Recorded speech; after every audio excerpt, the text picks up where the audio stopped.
Hey guys, today I want to talk to you about how to test your Foxbody motor.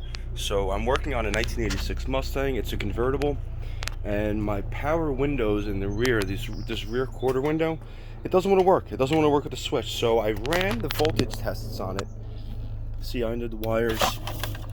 This is the wiring harness. I plugged into the wiring harness while the motor was still in the car, and I was flipping the switches, and I seen that there was one side was only getting 2.2 volts, the other side was only getting 8.8 volts. So that's not sufficient to turn the motor. Now, I was wondering if it's a problem with the electric motor itself, this piece in here. So what I decided to do was test the motor against the battery, and that's what I'm going to show you today.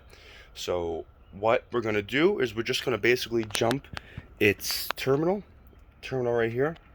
See, just two little terminals. We're going to jump that to the battery. Now, I'm using a power probe, but you could do the same thing with just a jumper wire. So what I'm going to go ahead and do is I'm going to go ahead and I'm going to try to plug this thing into here with one hand while I hold the camera. Oh boy. It doesn't matter which side you put it in. One side is up, one side is down, in terms of, you know, the way the rotation goes. So I'm just going to plug it in. This one I'm plugging into yellow, and it's just, I made this jumper wire, and maybe I'll plug it into red because I think it'll hold. Yeah, no, actually in yellow. So I have created a jumper wire with two spade terminals on it.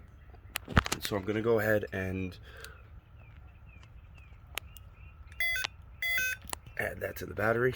Sorry you couldn't see that, but you can see I tucked it into the negative terminal. And now with the other side, I'm just going to go ahead here with my power probe, and I am going to read negative. It's alright. Now I'm going to just pump volts into it. Motor's working. And now I could just switch the wires around. I could jump that side if I wanted to, put the black here, and then the motor would turn the other way, which would be counterclockwise.